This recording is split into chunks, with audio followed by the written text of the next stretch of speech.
দুইটা শর্ত পেলেই আমল সৎ। আল্লাহ কোরআনে বলেনি যে বেশি আমল করতে হবে, যে ওই জান্নাতে যাবে যে বেশি আমল করেছে। আল্লাহ বারবার বলেছে আমানু ওয়া আমিলুস সালিহাত, ঈমান বিল গায়েবে, গায়েবে ঈমান আছে, গায়েবের উপর ইয়াকিন আছে, আর আমিলুস সালিহাত সৎ আমল করেছে। সৎ আমল নূর তৈরি করে। তো সৎ আমল দুই শর্তে নূর তৈরি করে, তখন এটা সৎ আমল হয়। এক, যদি হৃদয়ে ইখলাস থাকে, তাহলে ইখলাস পাওয়া মাত্রই নূর তৈরি হওয়া শুরু হয়ে যায়। দুই, আমল যদি গায়েবের সাথে মিলে যায়। প্রত্যেকটা আমলের ফরম্যাট গায়েবে নির্ধারিত, যেই ফরম্যাট ওহির মাধ্যমে আল্লাহ রাসূলের কাছে পাঠিয়েছে। গায়েবে নির্ধারিত ফরম্যাটের সাথে না মিললে আমল কবুল হবে না, আমলে নূর তৈরি হবে না। তো গায়েবে নির্ধারিত ফরম্যাটের সাথে মিলাতে চাইলে কাকে দেখতে হবে? মুহাম্মদ সাল্লাল্লাহু আলাইহি ওয়াসাল্লামকে। কেননা গায়েবের ওই ওয়াহি, ওই জ্ঞান মুহাম্মদ সাল্লাল্লাহু আলাইহি ওয়াসাল্লামকে দেওয়া হয়েছে। তাহলে মুহাম্মদ সাল্লাল্লাহু আলাইহি ওয়াসাল্লামের আমলের সাথে যখন আমল হুবহু মিলে যাবে, মানে ওটা গায়েবের ফরম্যাটের সাথে হুবহু মিলে গেছে। আর অন্তরে যখন ইখলাস তৈরি হবে, তখন এই আল্লাহর নবীর সাথে কাজের সাথে মিলে যাওয়া, তথা গায়েবের ফরম্যাটের সাথে মিলে যাওয়া, আর অন্তরে ইখলাস তৈরি হওয়া, এই দুইটা যখন তৈরি হয়ে যাবে, তখন আমলে নূর তৈরি হয়ে গেল। এবার যখন আমলে নূর তৈরি হয়ে গেল, এই রকম যত আমল মানুষ দুনিয়াতে করবে, আমলে সালেহ, যে আমল নূর তৈরি করে, এরকম যত আমল মানুষ দুনিয়াতে করবে, তত নূর সে ধারণ করবে নিজের কালবে।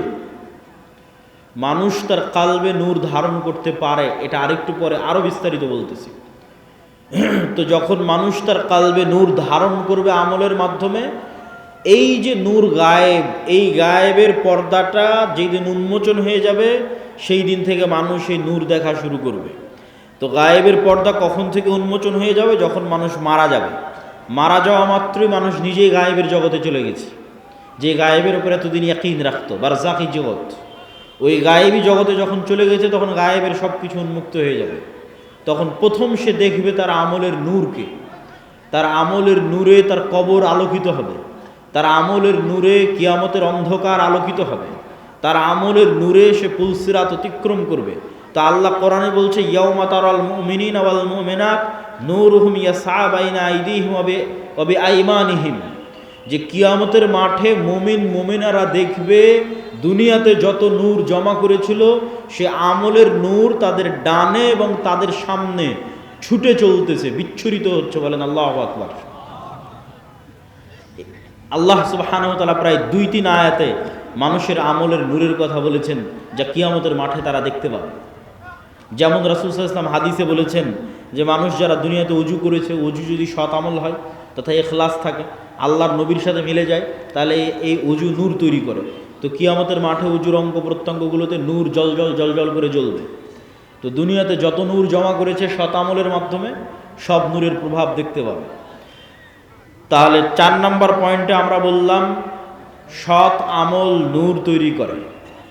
এবার 5 নম্বর পয়েন্ট, মানুষের অন্তরে, মানুষের কানে, মানুষের চোখে, মানুষের সামনে, মানুষের পিছনে, মানুষের উপরে, মানুষের নিচে নূর তৈরি হতে পারে। রাসূলুল্লাহ সাল্লাল্লাহু আলাইহি ওয়াসাল্লাম দোয়া করছেন, আল্লাহুম্মা জাআল ফি কলবি নূরা, হে আল্লাহ আমার কালবে নূর তৈরি করে দেন। ওয়া ফি সামঈ নূরা, আমার কানে নূর তৈরি করে দেন। ওয়া ফি বাসরি নূরা, আমার চোখে নূর তৈরি করে দেন। এভাবে বলতে বলতে ডানে বামে, সামনে পিছনে, উপরে নিচে, সকল অঙ্গ প্রত্যঙ্গে তিনি আল্লাহর কাছে নূর চেয়েছেন। তো নূরের অস্তিত্ব পৃথিবীতে এত বাস্তব, এত বাস্তব, যা আপনার যেমন চোখের পাওয়ার সরাসরি দেখা যায় না, কিন্তু যন্ত্র দিয়ে মাপলে ধরা পড়ে চোখের পাওয়ার কম কি বেশি। বাস্তবে অনুভব করতে পারেন চোখের পাওয়ার কমে গেছে কি বেশি হয়েছে। আপনার কানের শ্রবণ শক্তি কমেছে কি বেশি আছে, এটা যেমন অনুভব করতে পারেন। মেশিন লাগাতে হয় ভালো মতো শোনার জন্য।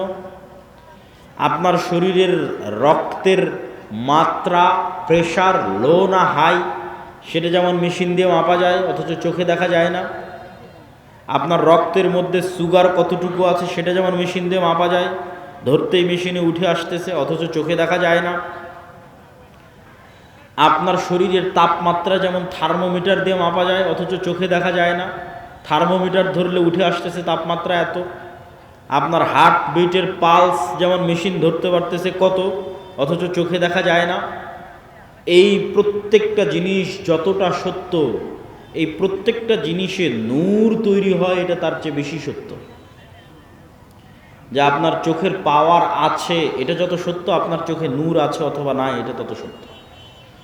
আপনার কালবে হার্টবিট চলছে এটা যত সত্য, আপনার কালবে নূর আছে অথবা নাই এটা তার চেয়ে বেশি সত্য। আজকে এখানে যতজন উপস্থিত হয়েছেন, এখন উপস্থিত আছেন, তাদের কালবে ন্যূনতম নূর আছে দেখে আপনি এখানে উপস্থিত হয়েছেন, ন্যূনতম নূর আছে দেখে উপস্থিত হয়েছে। আর কার কালবে নূর নাই, একটুকু নাই। একটা আলামত বলি, যার কালবে চুল পরিমাণও নূর নাই, যাদের ক্ষেত্রে আল্লাহ কোরআনে বলেছেন খাতামাল্লাহু আলা কুলুবিহিম, আল্লাহ তাদের অন্তরে মোহর মেরে দিয়েছেন, মৃত হৃদয়। তো এই মৃত হৃদয়ের একটা আলামত কি?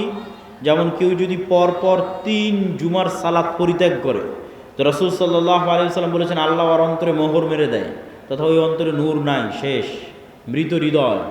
চলছে হার্টবিট কিন্তু পশুর মতো, চলছে রক্তনালী কিন্তু পশুর মতো, তথা আর জীবিত সে নাই, কেননা তার কাল্ব জীবিত নাই, তার কাল্ব মারা গেছে, নূর নাই। নূর না থাকলে কাল্ব মৃত্যুবরণ করে। সম্মানিত উপস্থিতি, তাহলে আমরা কয়েক পয়েন্টে আপনাদের সামনে তুলে ধরলাম যে নূর পৃথিবীতে অস্তিত্বশীল, বিরাজমান, মানুষের কালবে, চোখে, কানে তৈরি হতে পারে। কোরআন নূর, ইসলাম নূর, ফেরেশতারা নূরের তৈরি, এবং মানুষের সৎ আমল নূর তৈরি করে, এবং নূর তৈরি করতে করতে আমল আসমানের দিকে উঠতে থাকে। ইলাইহি ইয়ারফাউল কালিমুত তাইয়্যিব ইয়াসআদুল কালিমুত তাইয়্যিব, সৎ কথা, সৎ বাক্য আল্লাহর দিকে উঠে যেতে থাকে, উপরের দিকে উঠে যেতে থাকে। এবং ইবনুল কাইয়্যিম রাহিমাহুল্লাহ বলছেন মানুষের রূহ নূরুল লতিফ, মানুষের রূহ হচ্ছে এক প্রকারের সূক্ষ্ম নূর। এই জন্য রূহ দেখা যায় না, কেননা নূর অদৃশ্য, তো রূহ অদৃশ্য। কিন্তু মানুষের আত্মপরিচয় রূহের উপর নির্ভর করে। মানুষকে যদি পুনরায়ও মানুষের শরীরের সকল কিছু যদি কাজে লাগানো যায়, আর যদি রূহ না দেওয়া যায়, তাহলে আত্মপরিচয় ফিরে আসবে না। যেমন আইনস্টাইনের ব্রেন যদি কপি করা যায়, ইমাম বুখারীর ব্রেন যদি কপি করা যায়, বিজ্ঞান যদি এই লেভেলে পৌঁছে যায়, কিন্তু ইমাম বুখারী, আইনস্টাইন, নিউটন ওরা ফিরে আসবে না, ওদের আত্মপরিচয় ফিরে আসবে না। কেন? আত্মপরিচয় নির্ভর করে রূহের উপর। নূরুল লতিফ। ইয়াসআলুনাকা আনির রূহ কুলির রূহু মিন আমরি রাব্বি, মানুষজন জিজ্ঞেস করে, বলে রূহ কি? আপনি বলে দিন রূহ আল্লাহর আদেশ। আল্লাহ যখন চান প্রতি রাতে এই রূহকে উঠিয়ে নেন। যাদের আল্লাহ মৃত্যু দিতে চান তাদের রূহকে তার কাছে আটকে রেখে দেন, এরা সকালবেলা মৃত অবস্থায় উঠে। আর যাদের আল্লাহ সুবহানাহু ওয়া তাআলা বাঁচিয়ে রাখতে চান, এদের রূহকে আবার ফেরত দিয়ে দেন। এই জন্য সকালবেলা এরা জীবিত অবস্থায় উঠে। এই জন্য দোয়ার মধ্যে বলা হয়েছে আল্লাহুম্মা বিইসমিকা আমুতু, হে আল্লাহ তোমার নামে আমি মারা যাচ্ছি। কেননা তখন রূহের কাজ শেষ হয়ে যায়। রূহের কাজ দেখা, রূহের কাজ শোনা, রূহের কাজ চিন্তা করা, রূহের কাজ বোঝা। বাকি শরীরের হার্টবিট, রক্ত সঞ্চালন এগুলো তো চলছেই, কিন্তু দেখা, শোনা, চিন্তা, গবেষণা যখন বন্ধ হয়ে যায় তখন রূহের কাজ শেষ। এই জন্য যখন মানুষ ঘুমিয়ে যায় তখন রূহের আর কোনো কাজ থাকে না, তখন রূহ উড়াল দেয়। আল্লাহ সুবহানাহু ওয়া তাআলা তার কাছে নিয়ে নেন রূহকে। কোরআনের আয়াতে আল্লাহ সুবহানাহু ওয়া তাআলা বলছেন। এবং সকালবেলা যখন ঘুম থেকে উঠে তখনও দোয়ার মধ্যে শিখিয়ে দেওয়া আছে যে প্রশংসা ওই আল্লাহর, যিনি আমাদেরকে পুনরায় জীবিত করেছে মৃত্যু দেওয়ার পর। তাহলে মৃত্যু দিল কখন? ঘুমই মৃত্যু।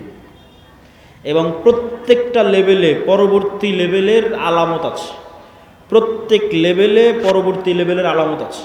এখন আমরা কোন লেভেলে আছি? এখন আছি দুনিয়ার লেভেলে। এই দুনিয়াতে বসে থেকেই বারজাখি জীবন কেমন হবে তার আলামত দেওয়া আছে, যে পরের জগৎটা কেমন হবে তুমি দুনিয়াতে বেঁচে থাকতেই বুঝে নাও। এবার যখন বারজাখি জগতে চলে যাবেন তখন ওখানে আলামত দেওয়া হবে যে কিয়ামতের পরের জগৎ কেমন হবে তুমি এখান থেকে বুঝে নাও। বারজাখি জগৎ থেকে হালকা হালকা বুঝতে পারবে। কেননা জান্নাতের সাথে দরজা খুলে দেওয়া হবে, কারো দরজা জাহান্নামের সাথে খুলে দেওয়া হবে, সরাসরি জান্নাতে দেওয়া হবে না, সরাসরি জাহান্নামে দেওয়া হবে না, কিন্তু ওখানে বসে থেকে বুঝতে পারবে হালকা হালকা যে জান্নাত কেমন হতে পারে, ওখান থেকে বসে থেকে বুঝতে পারবে হালকা হালকা যে জাহান্নাম কেমন হতে পারে। ঠিক এই দুনিয়াতে বসে থেকে এই পরের জগতের একটু আলামত, সেটাই হচ্ছে ঘুম। যে মৃত্যুর জগৎ কেমন হতে পারে সেটার আলামতই হচ্ছে ঘুম। প্রতিদিন মানুষ মৃত্যুবরণ করে। বারজাখি জগৎ কেমন হতে পারে সেটার আলামতই হচ্ছে ঘুম। এবং মানুষের যে এই ট্রান্সফার, এইটা অবাস্তব নয়, এটার অসংখ্য চিহ্ন আল্লাহর সৃষ্টিজীবের মধ্যে আছে। গায়েবের অসংখ্য আলামত আল্লাহ হয়তো মানুষের মধ্যে দিয়ে রাখেনি, কিন্তু আল্লাহর অন্য সৃষ্টিজীবের মধ্যে দিয়ে রেখেছে। যেমন আল্লাহর একটা সৃষ্টিজীব প্রজাপতি। প্রজাপতি কিভাবে তৈরি হয়? প্রজাপতি প্রথমে শুঁয়ো পোকা থাকে, পোকা হিসেবে সে বিভিন্ন গাছের পাতা খেয়ে বেড়ায়। ঠিক যেভাবে আচা পোকা থাকে ওইরকম পোকার মতো সে জীবনযাপন করে, উঠতে পারে না। তাহলে পোকা হিসেবে জীবনযাপন করে গাছের পাতা খেয়ে 1.5-2 মাস পার করে। 1.5-2 মাস পার করার পর এই পোকা তার নিজের চারিপাশে একটা আবরণ তৈরি করে ওর মধ্যে মারা যায়। ওর মধ্যে মারা যাওয়ার আবার 15-20 দিন, 1 মাস 1.5 মাস পর ওই বাইরে ওই আবরণটা খুলে যখন বের হয় তখন প্রজাপতি হয়ে আকাশে উড়াল দেয়। তাহলে একটাই প্রাণী কয় ধরনের জীবনযাপন করতেছে এক পৃথিবীতে? একবার পোকা হিসেবে জীবনযাপন করতেছে, তখন গাছের পাতা খাচ্ছে, আকাশে উঠতে পারে না, তারপরে মারা যাচ্ছে, মৃত অবস্থায় থাকতেছে, থাকার পর আবার জীবিত হচ্ছে, তখন প্রজাপতি হয়ে আকাশে উড়াল দিচ্ছে। তাহলে মানুষ পৃথিবীতে এখন বেঁচে আছে, এটা এক ধরনের জীবনযাপন। মারা যাবে, বারজাখি জগতে চলে যাবে, এটা আর এক ধরনের জীবনযাপন। ওই জগতে এক এক রুহের জীবন ধারণ হবে এক এক রকম। শহীদদের রূহ পাখি হিসেবে খাবার পর্যন্ত খাবে জান্নাতে। আরো উঁচু লেভেলের রূহ আল্লাহ সুবহানাহু ওয়া তাআলার আরশের সাথে ঝুলন্ত থাকবে। সম্মানিত উপস্থিতি, তাহলে পরবর্তী জীবন যে সম্ভব, এটার নিদর্শন আল্লাহর সৃষ্টিজীবের মধ্যেই পৃথিবীতে আছে। একই সময়ে বিভিন্ন ধরনের জীবনযাপন করা যেতে পারে, তার প্রমাণ আল্লাহর অন্য সৃষ্টিজীবের মধ্যে আছে। তা আমরা আলোচনা করছিলাম নূর, গায়েব, ফেরেশতা। ফেরেশতারা নূরের তৈরি, আর নূর পৃথিবীতে বিরাজমান। নূর পৃথিবীতে অস্তিত্বশীল। এবার চলেন আমরা দেখব সাহাবীদের বিশ্বাস কেমন ছিল ফেরেশতাদের উপরে। রাসূল সাল্লাল্লাহু আলাইহি ওয়াসাল্লামের জীবদ্দশায় সাহাবীদের বিশ্বাস কেমন ছিল ফেরেশতাদের উপরে, তার দু একটা হাদিস দেখে নেই। ফেরেশতাদেরকে দেখা সম্ভব, ফেরেশতাদের আওয়াজ শোনা সম্ভব, ফেরেশতাদের অস্তিত্বের অনুভূতি সম্ভব। নবী ছাড়া সাধারণ মানুষও ফেরেশতা দেখেছে, নবী ছাড়া সাধারণ মানুষও ফেরেশতার আওয়াজ শুনেছে। আবু হুরায়রা রাদিয়াল্লাহু তাআলা আনহু থেকে বর্ণিত, তিনি বলেন, একদিন এক ব্যক্তি রাস্তা দিয়ে চলতেছে, তো আকাশ থেকে একটা আওয়াজ পেল, ইসকি হাদিকাতা ফুলান, উমুকের বাগানে পানি বর্ষণ করো। তো সেই ব্যক্তি দেখলো মেঘমালা ওই নির্দিষ্ট একটা বাগানে গিয়ে সেখানে বৃষ্টি বর্ষণ করলো। সেই বৃষ্টি বর্ষণের পানি নালা বেয়ে পড়ে যাচ্ছে। তো এই পানির আলামত ধরে ধরে যারা পিছনে দাঁড়িয়ে আছেন তারা এই পাশে, আমার হাতের বাম পাশে জায়গা খালি আছে, যারা ডান দিকে অথবা পিছনে দাঁড়িয়ে আছেন তারা হাতের বাম পাশে চলে এসে বসতে পারেন। তো অদৃশ্য গায়েব থেকে আওয়াজ শুনে ওই ব্যক্তি ওই পানির লাইন ধরে ধরে জমিতে গেল। তো গিয়ে দেখে সেখানে একটা ব্যক্তি কাজ করতেছে, জমি চাষ করতেছে। বলে, ভাই তোমার নাম কি? তো বলে, আমার নাম এই। তো এই ব্যক্তি বলছে, বারে যেই নাম আকাশে শুনলাম এ তো দেখি সেই নাম বলে। তখন এই ব্যক্তি বলছে, আমি আকাশে তোমার নাম শুনলাম যে অমুকের বাগানে পানি বর্ষণ করো। তো তো তুমি বলো তো তুমি এমন কি করো যে আকাশে তোমার নামে আদেশ হয় যেন তোমার বাগানে পানি বর্ষিত হয়। তো এই ব্যক্তি বলল যে আমার জমিন থেকে যা ফসল উঠে সেই ফসলের 3 ভাগ করি আমি, 3 ভাগের 1 ভাগ আল্লাহর রাস্তায় দান করে দিই, 3 ভাগের 1 ভাগ এই জমিতে আবার ব্যয় করি, আবার আবাদ করতে খরচ করি, আর 3 ভাগের 1 ভাগ দিয়ে আমার দৈনন্দিন জীবন সংসার সারা বছর পরিচালনা করি। তো এই ব্যক্তি কোনো নবী নয়, সে ফেরেশতার আওয়াজ শুনেছে যে ফেরেশতা বলতেছে ইসকি হাদিকাতা ফুলান, উমুকের বাগানে বৃষ্টি বর্ষণ করো। দেখেন ফেরেশতার অস্তিত্ব পৃথিবীতে অতি বাস্তব। কত বাস্তব? আমার আত্মীয় স্বজন, ভাই বোন, সন্তান সন্ততির চেয়ে বেশি বাস্তব। কেন আমার আত্মীয় স্বজন, ভাই বোন, বাপ মা, সন্তান সন্ততির চেয়ে বেশি বাস্তব? এই জন্য যে আল্লাহ যখন প্রথম আমাদের সৃষ্টি করেছে, প্রথম যখন জান্নাতে আল্লাহ আমাদের সৃষ্টি করেছে আমাদের আদি পিতা আদম আলাইহিসসালামকে, তখন আদম আলাইহিসসালাম চোখ খুলে দেখেনি যে এটা আমার বাপ, এটা আমার মা, আর চোখ খুলে দেখেনি যে এটা আমার বউ, চোখ খুলে দেখেনি যে এটা আমার ছেলে। চোখ খুলে প্রথম পরিচিত হয়েছে বারে ফেরেশতা। ওয়াইজ ক্বালা রাব্বুকা লিল মালাইকাতি ইন্নী জাইলুন ফিল আরদি খলিফা ক্বালু আতাজআলু ফিহা মান ইউফসিদু ফিহা ওয়া ইয়াসফিকুদ দিমা। আল্লাহ নিজে পবিত্র কোরআনে ব্যাপকভাবে বর্ণনা করেছেন এই ঘটনা। আল্লাহ সুবহানাহু ওয়া তাআলা ডাক দিয়ে ফেরেশতাদের বলছেন যে আমি পৃথিবীতে মানুষ তৈরি করতে চাই। তখন ফেরেশতারা বলছে আপনি পৃথিবীতে এমন কাউকে তৈরি করবেন যারা ফিতনা ফাসাদ করবে। নাহনু নুসাব্বিহু বিহামদিক ওয়া নুকদ্দিসু লাক, আপনার কত তাসবিহ লাগবে, আমরা তো সারাদিন তাসবিহ পাঠ করছি, আপনার পবিত্রতা বর্ণনা তো আমরা করছি। তখন আল্লাহ বললেন ইন্নী আ'লামু মা লা তা'লামুন, ফেরেশতারা তোমরা অতটুকুই জানো যতটুকু আমি তোমাদের জানিয়েছি, পুরো গায়েব তোমরা তো জানো না, সম্পূর্ণ গায়েব তোমাদের জানা নাই, যতটুকু আমি জানিয়েছি ততটুকুই জানো। ওয়া আল্লামা আদামাল আসমাআ কুল্লাহা সুম্মা আরাদাহুম আলাল মালাইকা, আদমকে কিয়ামত পর্যন্ত যা সৃষ্টি হবে সব আল্লাহ শিখিয়ে দিয়েছেন। ওই ক্যামেরা, ওই কম্পিউটার, ওই মোবাইল, ওই বিমান, ওই পারমাণবিক বম সব আদম আলাইহিসসালাম জানতেন। আদম আলাইহিসসালামের ব্রেনে ছিল বলেই সেটা ট্রান্সফার হতে হতে হতে হতে হতে হতে মানুষের ব্রেনে এখনও আছে। এই জন্য ওটা মানুষ বের করে নিয়ে আসতে পারতেছে। যদি বাপের ব্রেনে না থাকে জীবনে সম্ভব নয় ওটা নিয়ে আসা। বাপের ব্রেনে ছিল, ট্রান্সফার হতে হতে মানুষের ব্রেনেও আছে। সময় সাপেক্ষে যুগের প্রয়োজনে বের হতে থেকেছে। যুগের চাহিদায় ওই পর্দাটা উন্মুক্ত হয়ে গেছে, যুগের চাহিদায় ওই পর্দাটা উন্মুক্ত হয়ে গেছে, ওই জ্ঞানের দরজাটা খুলে গেছে। কিন্তু সবগুলো জ্ঞান আগেই বাপের ব্রেনে রাখা আছে। বাপের ব্রেন থেকে ট্রান্সফার হতে হতে সন্তানের ব্রেনেও আসতে থেকেছে। যুগের প্রয়োজনে যখন যে জ্ঞানের দরকার, যখন যে গায়েবের পর্দা উন্মোচন হওয়ার দরকার সেটা উন্মোচন হতে থেকেছে। ও আল্লামা আদামাল আসমা কুল্লাহা, সব শিখিয়ে দিলেন আল্লাহ আদম আলাইহিস সালাম। তারপরে ফেরেশতাদের ডাক দিয়ে বললেন, ফেরেশতারা বলো আম্বিউনি বি আসমাই হাউলাই, এগুলোর নাম বলো, এগুলো কি? তখন ফেরেশতারা আর বলতে পারেন ক্বালু সুবহানাক লা ইলমা লানা ইল্লা মা আল্লামতানা, আল্লাহ আপনার পবিত্রতা, আপনি মহাপবিত্র, আমরা অতটুকুই জানি যতটুকু আপনি জানিয়েছেন, এর বাইরে আমাদের জানার কোনো ক্ষমতা নেই। ইন্নাকা আনতাল আলিমুল হাকিম, আপনি হলেন সর্বজ্ঞানী, আপনি হলেন সর্বজ্ঞানী এবং সর্বপ্রজ্ঞাময়। তখন আল্লাহ বললেন ইয়া আদম আম্বিউহুম, এই যে আদম, এবার তুমি বলো তো এই জিনিসগুলোর নাম কি? ফালাম্মা আম্বাহুম বিআসমাইহিম, তখন আদম আলাইহিস সালাতু ওয়াস সালাম সবগুলোর নাম বলে দিলেন।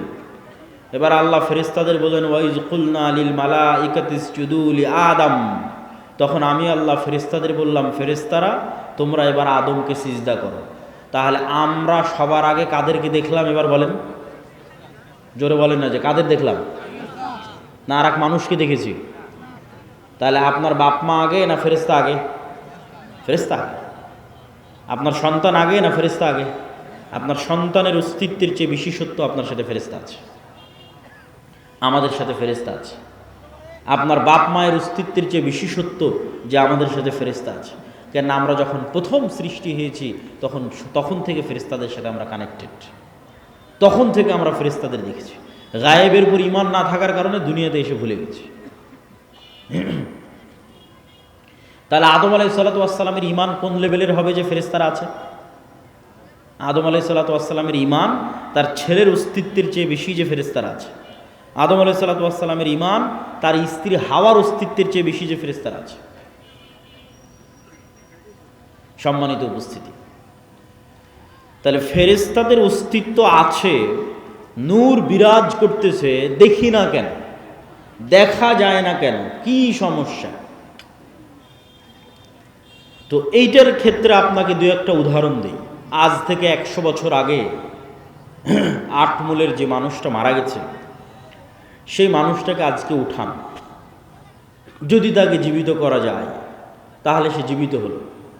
জীবিত হওয়ার পর সেই মানুষকে আপনি বলবেন যে আমি আব্দুল্লাহ আওয়াজ দিব, এখানে বাজবে ঢাকায়, সাথে সাথে আমি আওয়াজ দিব, এখানে আওয়াজ বাজবে কোথায়? ঢাকাতে। আমি আওয়াজ দিব, এখানে বাজবে আমেরিকাতে। আমি আওয়াজ দিব, এখানে বাজবে মক্কায়। সে কি বিশ্বাস করবে? কিন্তু এখন তো বাজতেছে, এই যে লাইভ চলতেছে, সারা পৃথিবীতে বাজতেছে, বলতেছি এখানে, বাজতেছে সারা পৃথিবীতে। তাহলে এই যে ইলেকট্রোম্যাগনেটিক ওয়েভ, তরঙ্গ, আলোর তরঙ্গ, ওয়েভ, এইটার মধ্যে ডাটা ধারণ করার ক্ষমতা, তথ্য, মানুষের কথা এটার মধ্যে থাকতে পারে, মানুষের দৃশ্য এটার মধ্যে থাকতে পারে। এইটা আল্লাহ যেই দিন পৃথিবী সৃষ্টি করেছে ওই দিন থেকেই আছে। মানুষ জানেনি, গায়েব। তাহলে 100 বছর আগে আটমূল থেকে যে মানুষ চলে গেছে, এটার কাছে গায়েব। যে তার আওয়াজ এই ওয়েভের মধ্যে থেকে যেতে পারে, তার দৃশ্য এই ওয়েভের মধ্যে দিয়ে প্রবাহিত হতে পারে। শুধু তাই নয়, মানুষের পক্ষে যদি আজকে সম্ভব হয় যে মানুষ আলোর গতি তথা যেই আলোর মাধ্যমে, যে ওয়েভের মাধ্যমে আমার কথা মোবাইল দিয়ে এখন ঢাকাতেও বাজতেছে, লালমনিরহাটেও বাজতেছে, আমেরিকা, লন্ডন, ইউরোপেও বাজতেছে, সৌদি, কুয়েত, কাতার, বাহরাইনেও বাজতেছে, এখন সাথে সাথে যেই ওয়েভের মধ্যে দিয়ে আমার দৃশ্য ছুটে চলে যাচ্ছে, যেই ওয়েভের মধ্যে দিয়ে আমার আওয়াজ ছুটে চলে যাচ্ছে, এর চাইতে যদি আমরা কোনো গতিশীল কিছু আবিষ্কার করতে পারি, যে এর চেয়ে দ্রুত আমি উড়ে চলে যাব, মানুষের পক্ষে সম্ভব নয়। কিন্তু কল্পনা করেন যে আমরা করে ফেলেছি এরকম একটা আবিষ্কার, যে আমার আওয়াজ যত দ্রুত ঢাকায় যাচ্ছে, আমি এর চেয়ে আগে ঢাকায় পৌঁছে যাব। এবং আবিষ্কার করার পর এখান থেকে বিমানে যদি ঢাকায় আমার যেতে আধা ঘন্টা লাগে, তো রাস্তার গাড়িতে 4 ঘন্টা লাগবে। তো আমি আধা ঘন্টা আগে ঢাকায় পৌঁছে গেছি, রাস্তার গাড়ি পৌঁছার আগে আমি ঢাকা পৌঁছে গেছি বিমানে। তো আমার এই আওয়াজ আমেরিকা পৌঁছার আগে আমি পৌঁছে গেছি। এত দ্রুত গতির আমরা কিছু আবিষ্কার করতে পেরেছি। এই আবিষ্কার করতে পারার পর এবার যদি 15 আলোক বর্ষ অতীতে চলে যাই, দ্রুত, যে 15 বছর আগে যে কথা বলেছিলাম ওই কথা এখন মহাবিশ্বে যেই জায়গায় আছে ওর আগে আমি গিয়ে পৌঁছে যাব, যেহেতু ওর চেয়ে দ্রুত আমি কিছু আবিষ্কার করতে পেরেছি। পৌঁছে গিয়ে এবার এই মোবাইলের মতো, এই ক্যামেরার মতো যদি ওখানে কিছু সেট করতে পারেন, তাহলে 15 বছর আগে আপনি কি বলেছিলেন ওই আপনার বলা কথা আপনি শুনতে পাবেন, বাজতেছে। 15 বছর আগে আপনি কি করেছিলেন, আপনার করা কাজ আপনি লাইভ দেখতে পাবেন, এই যে আমি এটা করতেছি, কেননা ওইটা এই আলোর তরঙ্গের মধ্যে সেভ আছে, হারায়নি। বিজ্ঞানীরা এখনও জানে না যে পৃথিবী যখন প্রথম সৃষ্টি হয়েছে তখন পৃথিবী থেকে যে আলো মহাবিশ্বের দিকে ছুটতে থেকেছে ওইটা এখনও মহাবিশ্বের শেষ মাথায় পৌঁছতে পেরেছে কিনা।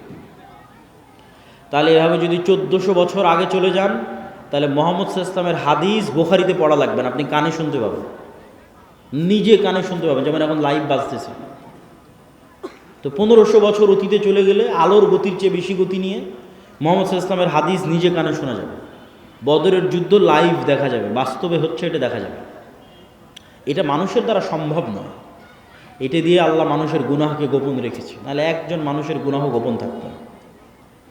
এই আলোর গতির চেয়ে মানুষের গতি কম থাকার কারণে মানুষের গুনাহ আজ গোপন আছে। সম্মানিত উপস্থিতি, তাহলে আমরা যা বলছি তার 1 সেকেন্ডও হারায় না, 1 সেকেন্ডও নয়, চাহে মোবাইলে রেকর্ড হোক আর না হোক, ওই তরঙ্গের মধ্যে থেকে যায়, যে কেউ চাইলে ধরে বের করে নিয়ে আসতে পারবে। আল্লাহ সুবহানাহু ওয়া তাআলা এটা দিয়েই ধরে বের করবেন এটা আমি বলি না, কিন্তু এত সহজ মানুষের হিসাব নেওয়া, এত সহজ মানুষকে পাকড়াও করা, এইভাবেই পৃথিবী সেট আপ করা আছে। এখানে মানুষের একটা সেকেন্ড গোপন নয়, একটা সেকেন্ডও নয়, কেন আলো এই ডাটাগুলো ধারণ করে নিচ্ছে। যা করতেছে তাও সেভ আছে, যা বলতেছে তাও সেভ আছে। মানুষ চাইলে নিজেই দেখতে পারবে। মানুষকে আলোর চেয়ে দ্রুতগতির যন্ত্র আবিষ্কার করে অত বছর আগে চলে যেতে হবে, চলে গিয়ে নিজের আমলগুলো দেখতে হবে। তো আমি এগুলো করেছি, তো আমি এগুলো বলেছি, আমি নিজে শুনতে পাচ্ছি আমি কি বলেছি, আমি নিজে দেখতে পাচ্ছি আমি কি করেছি। কাফা বিনাফসিকাল ইয়াউমা আলাইকা হাসিবা, মানুষ আজকে তোমার বিচারের জন্য তুমি একাই যথেষ্ট। আলাদা কোনো বিচার বিভাগ কায়েম করে বিচার করতে হবে এইটা না, তুমি নিজেই যথেষ্ট। সম্মানিত উপস্থিতি, তাহলে কি বলছিলাম? গায়েব, নূর। তাহলে এই আলো আমার ডাটা ধারণ করতে পারে, এটা একসময় গায়েব ছিল, চোখে দেখা যায় না, তো এখনো দেখা যায় না, এখনো দেখা যাচ্ছে না। যন্ত্র ধরতে পেরেছে, কিন্তু আমরা তো দেখতে পাচ্ছি না।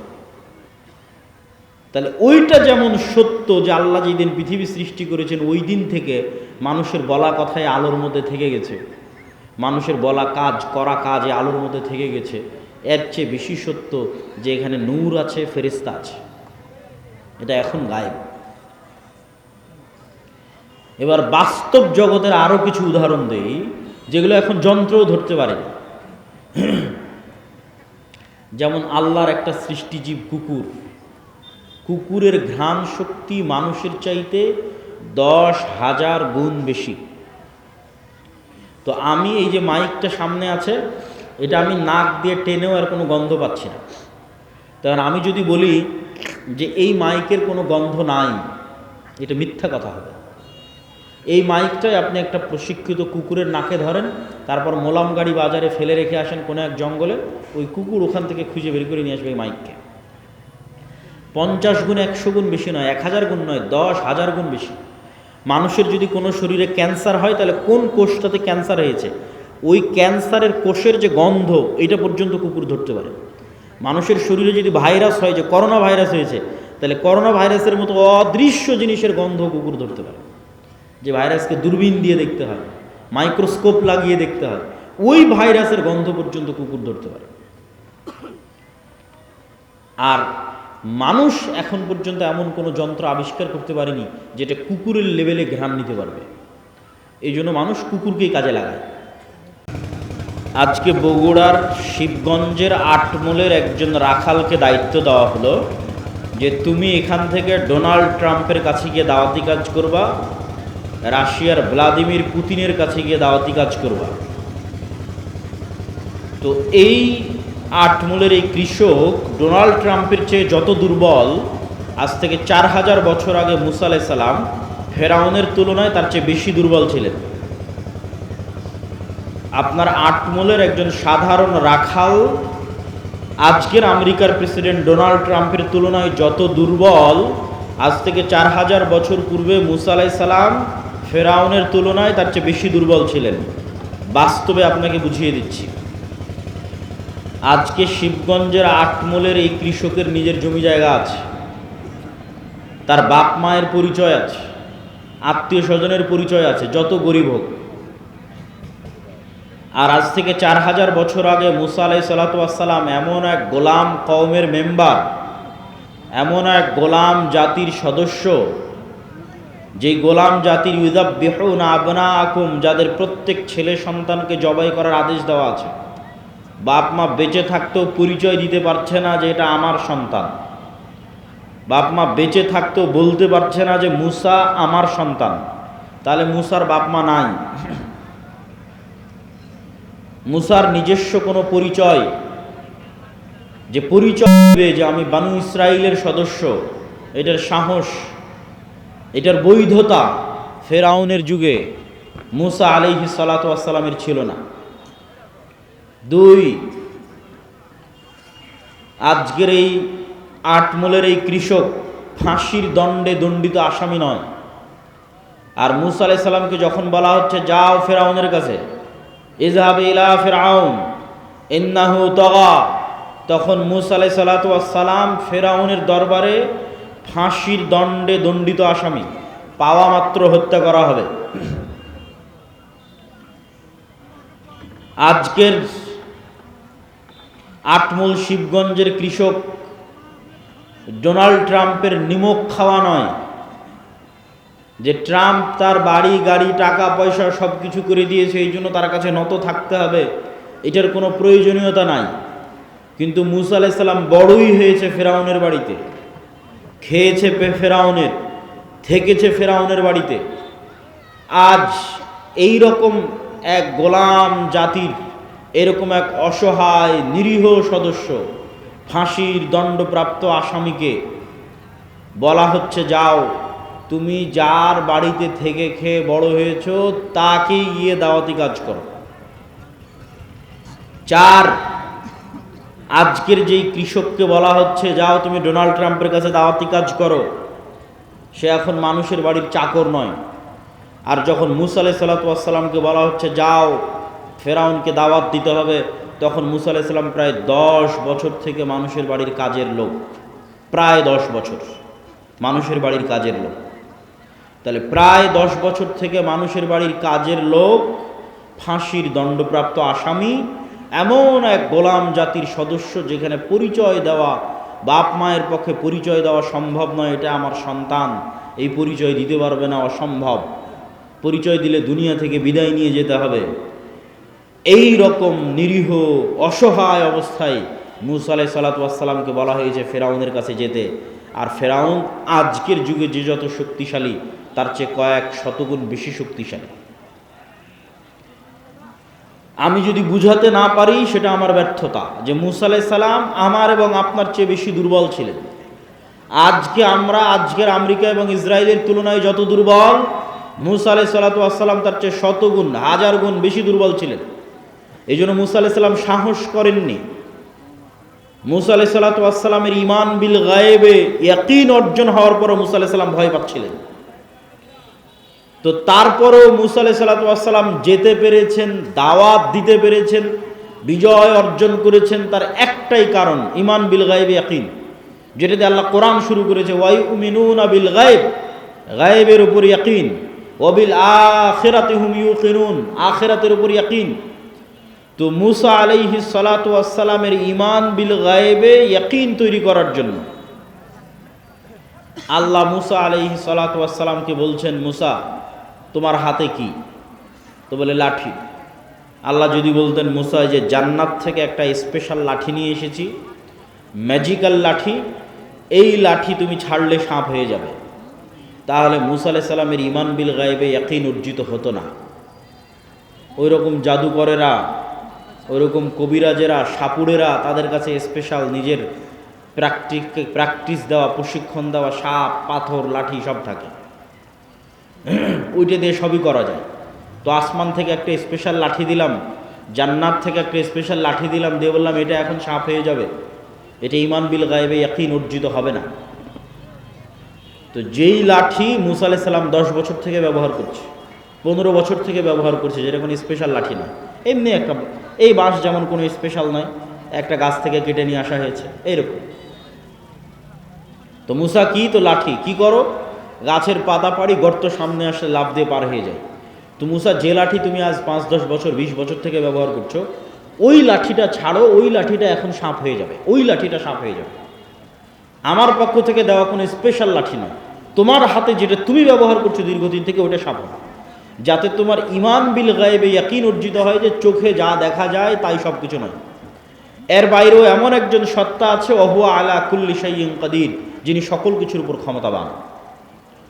তো মুসা আলাইহিস সালামের অন্তরে ঈমান বিল গায়েবে ইয়াকিন অর্জিত হলে তবে মুসা আলাইহিস সালাম কল্পনা করতে পারবে, বিশ্বাস করতে পারবে, ঈমান রাখতে পারবে যে ফেরাউন যত শক্তিশালী হোক, তার সাম্রাজ্য ধূলিকণার মতো, তার সাম্রাজ্য পিঁপড়ার চেয়েও দুর্বল, ধূলিকণা বালিকণার চেয়েও দুর্বল। এই বিশ্বাস ততক্ষণ অর্জিত হওয়া সম্ভব নয় যতক্ষণ না মুসার কালবে ঈমান বিল গায়েবে ইয়াকিন অর্জিত না হচ্ছে। তো ঈমান বিল গায়েবে ইয়াকিন অর্জিত হওয়ার পরেও মুসা আলাইহিস সালাম ভয় পাচ্ছেন, বলছে আল্লাহ একাই যেতে ভয় লাগছে, সাথে আমার ভাইকে দেন। আমার মুখের জড়তা আছে, এই জড়তা দূর করে দেন। রব্বিশ রাহলি সদরি ওয়ায়াসসির লি আমরি ওয়াহলুল উকদাতাম মিন লিসানি ইয়াফকাহু কওলি। সম্মানিত উপস্থিতি, তাহলে ঈমান বিল গায়ব কেন জরুরি? অতীতের সকল নবীর ঈমান বিল গায়বে ইয়াকিন ছিল। আজকের মুসলমানেরা কেন বিজয় অর্জন করতে পারছে না? তার কারণ একটাই, তাদের ঈমান বিল গায়বে ইয়াকিন নাই। এই জন্য আমাদের বক্তব্যের বিষয়বস্তু ঈমান বিল গায়ব। ঈমানই নতুন করে নবায়ন করতে হবে, ঈমানই নতুন করে নিয়ে আসতে হবে।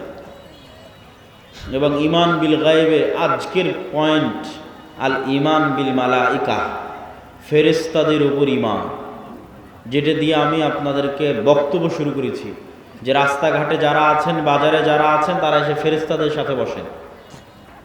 কেননা এই মজলিসে কারা আছে বলেন তো? একটু জোরে বলেন, এই মজলিসে কারা আছে? আরো জোরে বলেন, কারা আছে? ফেরেশতারা আছে। তো ঈমান বিল মালাইকা, ফেরেশতাদের উপর ঈমান, এই ঈমানে ইয়াকিন দরকার। আজকের বক্তব্যে আমাদের চেষ্টা থাকবে যে আজকের বক্তব্য শুনে শেষে বের হতে হতে যেন আপনার ফেরেশতাদের উপর আপনার ঈমান যেন ইয়াকিনের পর্যায়ে পৌঁছে যায়। এখন তো কোন অবস্থায় আছে? এখন শুধু মুখে বলা অবস্থায় আছে যে বিশ্বাস করেছি আল্লাহ আছে, বিশ্বাস করি ফেরেশতা আছে, এই বলা পর্যন্তই শেষ। বাস্তবেই ফেরেশতা আছে এই লেভেলের ইয়াকিন নাই। তো আজকের বক্তব্যে আমাদের বিষয়বস্তু, আমরা ফেরেশতাদের উপর বিশ্বাসকে ইয়াকিনের লেভেলে নিয়ে যাব। ফেরেশতারা তৈরি নূরের, আর নূর পৃথিবীতে অস্তিত্বশীল বিরাজমান এক প্রকারের আলো, যা চোখে দেখা যায় না। তবে এই লাইটের আলো নয়, সূর্যের আলো নয়, তবে এই লাইটের আলো যেমন বিরাজমান, জ্বলতেই যেমন পুরো এলাকা আলোকিত হয়ে গেছে, ধরা যাচ্ছে না কিন্তু অস্তিত্ব বোঝা যাচ্ছে। সূর্য যখন ওঠে তখন যেমন পুরো পৃথিবী আলোকিত হয়ে যায়, নূরও এভাবে সমগ্র পৃথিবী, সমগ্র আসমানে বিরাজমান, তবে চোখে দেখা যায় না। তবে নূর এই আলো নয়, এই লাইটের আলো নয়, এই পৃথিবীর সূর্যের আলো নয়, এটা এক ভিন্ন ধরনের আলো। কি আলো? নূর কি আলো? রাসূলুল্লাহ সাল্লাল্লাহু আলাইহি ওয়াসাল্লাম বলেন, হিজাবুহুন নূর, আল্লাহ সুবহানাহু তাআলার চেহারার পর্দা নূর। আল্লাহর চেহারা এবং আসমান জমিন, মানুষ, জিন, ফেরেশতা, এই যে আল্লাহর সৃষ্টিজীব, এই সৃষ্টিজীব আর আল্লাহর সত্তা, এই দুটোর মধ্যে আড় তৈরি করে রাখা আছে নূর দিয়ে। আল্লাহর চেহারা ঢাকা আছে নূর দিয়ে।